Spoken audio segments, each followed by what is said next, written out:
வணக்கம், நல்லா இருக்கீங்களா? பாப்பாவுக்கு ஆஸ்பத்திரிக்கு போயிட்டு வந்து சோறாக்கிட்டு மணத்தக்காளி கீரை ஆஞ்சு குழம்பு வச்சுட்டேன். சாம்பார், மணத்தக்காளி கீரை ஆஞ்சு சாம்பார் வச்சுட்டேன். சாம்பார் வச்சதுக்கப்புறம் பார்த்திங்கன்னா கொத்தவரங்காய் பொரிக்க போகிறேன். நம்ம ஊரில் எங்கள் ஊர் பக்கம் சீனியரக்கான்னு சொல்லுவாங்க. சீனியரக்காய் பொரிக்க போகிறேன். பாப்பாவுக்கு வந்து ஆஸ்பத்திரிக்கு போயிருந்தோம் இல்லையா, என்ன சொன்னாங்கன்னு பார்த்தீங்கன்னா வந்து சாப்பிடவே மாட்டேக்கு 10 நாளாக. நேற்று நைட்லேருந்து ஜுரம், ஒரே ஜுரம். பாருங்க, பை நிறைய மருந்து கொடுத்துருக்காங்க.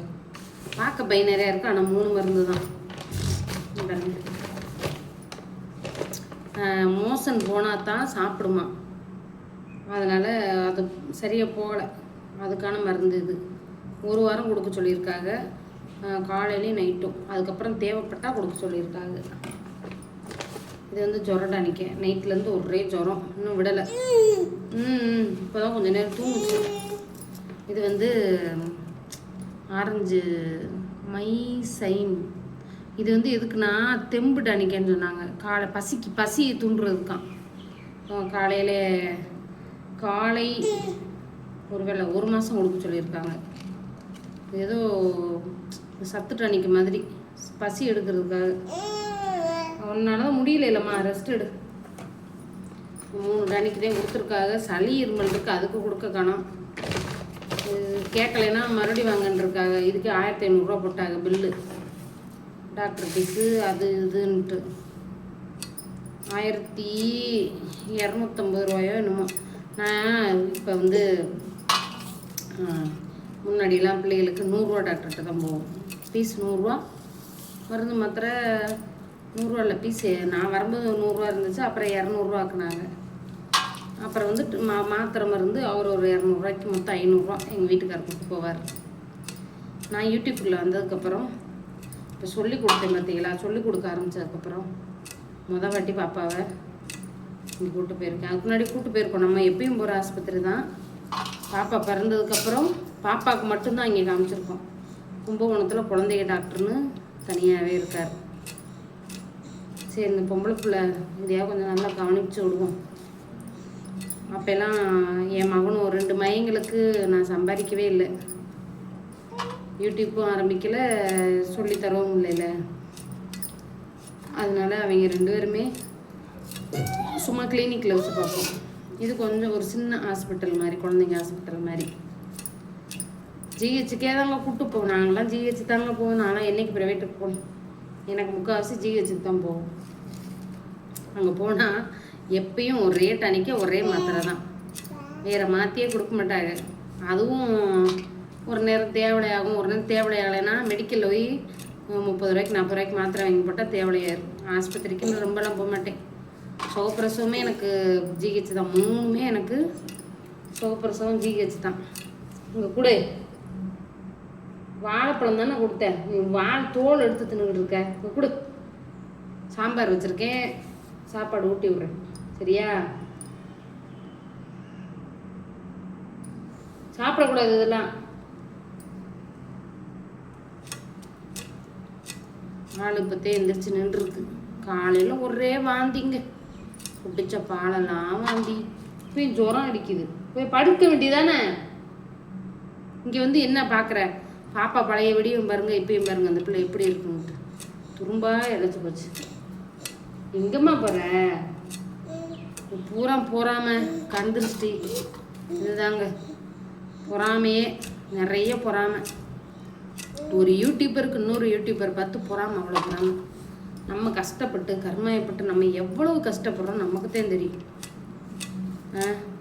சும்மா போட்டு நம்மளை சித்திரவதைப்படுத்திக்கிட்டு, பொம்பளைக்கு பொம்பளை தாங்க எதிரி. நெசமாக சொல்கிறேன். நம்ம மேலே அன்பு செலுத்துறவங்க அதிகமாக இருக்காங்க, இல்லைன்னு சொல்லலை. ஆனால் ஒரு பொம்பளை இன்னொரு பொம்பளையை பார்த்து ரொம்ப பொறாமப்படுறாங்க. அது இங்கே தான் நடக்குது. நான் நல்லா கண்ணார பார்த்துட்டேன். இப்படி செய்கிறாங்களே என்ன அது. அவங்க கடன் பட்டு கருமாயப்பட்டு வட்டிக்கு வாங்கி இருக்கிற நகை நட்டுகளை வச்சு அங்கிட்டு இங்கிட்டு வாங்கி போட்டு என்னத்தையே கட்டுறோம். எங்க நாங்கள் பழைய வீட்டில் இடிஞ்சு போன வீட்டில் தார்பாய் கிழிஞ்சு போன தார்பாயோட பாம்பு உள்ளக்க வந்து நாங்கள் அங்கேயே இருந்தால் நம்ம நல்லவுக. இன்றைக்கி என் மனசு பாரத்தெல்லாம் நான் கொட்ட போகிறேன். இடிஞ்சு போன தார்பாயோடு அந்த வீட்டுக்குள்ளே இருக்கணும் நாங்கள். அதுக்காக நான் அந்த வீடியோக்காக நான் அந்த வீட்டுக்குள்ளேயே இருக்க முடியுமா சொல்லுங்கள்? அப்பையும் என் சப்ஸ்கிரைபர் தான் சொன்னாங்க, பாம்பு வரும், குழந்தைகளை வச்சுட்டு இருக்காதீங்க, வேறு வாடகை வீட்டுக்கு போங்க. சொன்னீங்களா இல்லையா? நிறைய பேர் சொல்லுங்கள். என் வீடியோ வருஷ கணக்கில் பார்க்குறவங்க எத்தனை பேர் இருப்பீங்க? இப்போ வீடு கட்டுங்கன்னு சொன்னவங்களும் நீங்கள் தான். கட்டுனதுக்கப்புறமும் அது இல்லையா இது இல்லையா உங்களுக்கு தெரியாதா? நாங்கள் என்ன வேலை பார்க்குறோம், இத்தனை வருஷமாக எப்படி இருக்கிறோன்ட்டு. நானும் இந்த அலுமினிய பாத்திரத்துக்கு பாலிக்ஸ் போட்டுக்கிட்டு தானே உட்காந்துருந்தேன். வெயிலில் கருங்கருங்கருன்னு இருப்பேன் நாங்கள் வேலை பார்க்கல வெயிலில். என் பழைய லைவ் எல்லாம் போய் பாருங்கள் எடுத்து. எவ்வளோ வேலை பார்த்துக்கிட்டே பொங்கல் வந்துச்சுன்னா என்னால் சாப்பிடக்கூட நேரம் இருக்காது. தைப்பொங்கல்லாம் வந்துச்சுன்னா அவ்வளோ வேலை இருக்கும் எனக்கும் எங்கள் வீட்டுக்காருக்கும். நாங்கள் 2 பேரே தான் இருப்போம். அவ்வளோ கஷ்டப்பட்டு கருமாயப்பட்டு பூராத்தி விற்றுப்பிட்டு நாங்கள் வச்சுருந்த பட்டறையெல்லாம் விற்றுட்டோம். வீடு சும்மா கட்ட முடியுமாங்க நினச்சிங்களா? கட்டுனவங்களுக்கு தெரியும் எவ்வளோ கடன் உடனே வாங்கி நம்ம ஒரு விலை போட்டால் அது ஒரு விலை வரும். நகையெல்லாம் அடகுல தான் இருக்குது. யார் திருப்புறது சொல்லுங்கள்? நாங்கள் தான் திருப்பணும். சோறா நாளைக்கு வீடு கட்டி உள்ளே போய் உட்காந்துக்கிட்டா போதுமா? எங்கள் ஊரில் எவ்வளோ வசதி இருந்தாலும் நல்லா கார் வீடு கட்டி வீட்டுக்குள்ளே உட்காந்து பழைய குஞ்சு பிடிப்பாங்க. அது தெரியுமா உங்களுக்கு? இன்னும் கிராமத்தில் நாளைக்கே நான் வீடு கட்டி போயிட்டேன், அவளுக்கு என்ன புது வீடு கட்டி போயிட்டான்னு சொல்லுவீங்க. இதே கமெண்ட் போடுறவங்க தான் எனக்கு என்னை நெகட்டிவ் கமெண்ட் போடுறவங்க தான் அன்னைக்கும் சொல்லுவீங்க.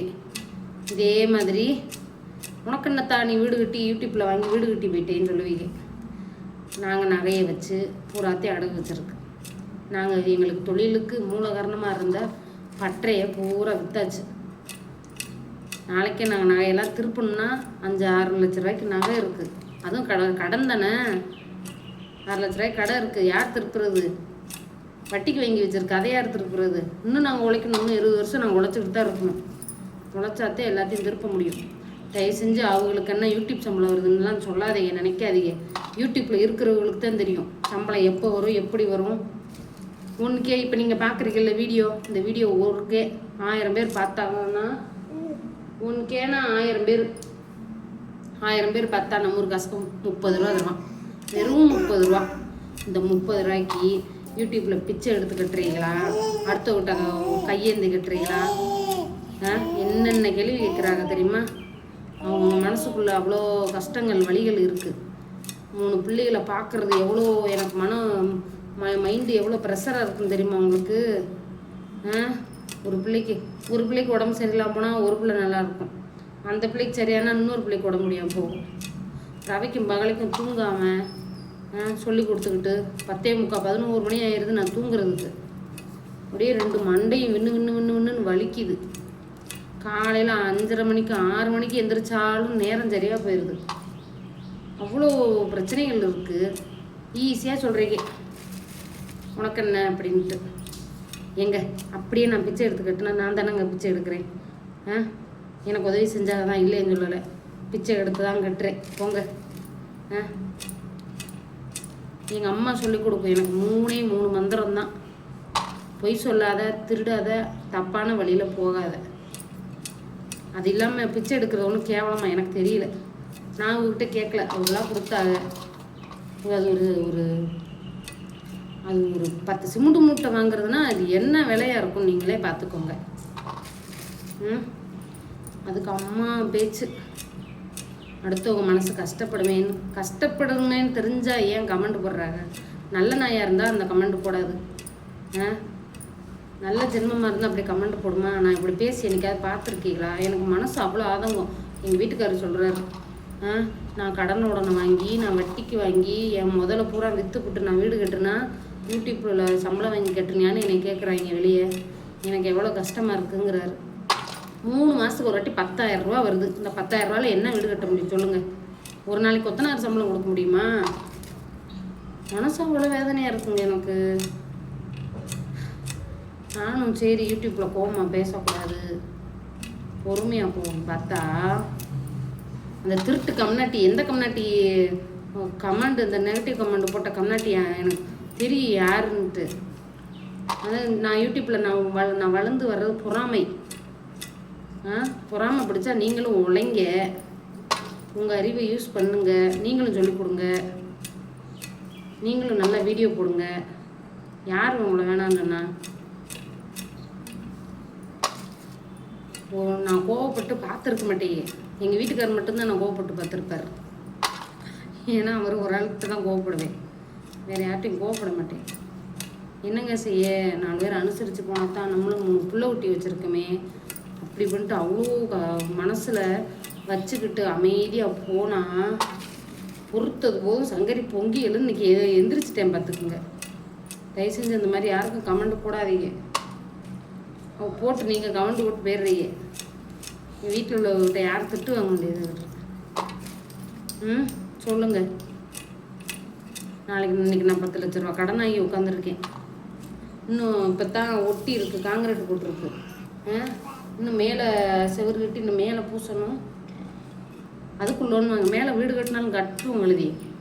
கடன்க டென்ஷன் ஆகுதா இல்லையா? எவ்வளோ கடன் வாங்கினாலும் பாடுபட்டு நாங்கள் கட்ட போகிறோம். நீங்கள் கட்ட போகிறீங்களா சொல்லுங்கள். என்னை நெகட்டிவ் கமெண்ட் போடுறவங்கள சொல்கிறேன். அத்தனை எனக்கு எத்தனையோ பேர் எனக்கு ஃபோன் சொல்லுவாங்க, கவலைப்படாத, அவனால் முடியும், நீ முன்னேறி வந்துருவேன். இருந்தாலும் இந்த நெகட்டிவ் கமெண்ட் போடுறவங்களை என்ன செய்யணும்னு தெரியாமல் வெறி கொண்டு இருந்தேன். இன்றைக்கி என் மனப்பாரம் தீர்ந்து போச்சுன்னா பார்த்துக்கோங்க. சரிங்க, பாப்பா பார்க்கணும். பாய். சமைக்கணும், வந்துடுவார் எங்கள் வீட்டுக்கார். தாத்தா.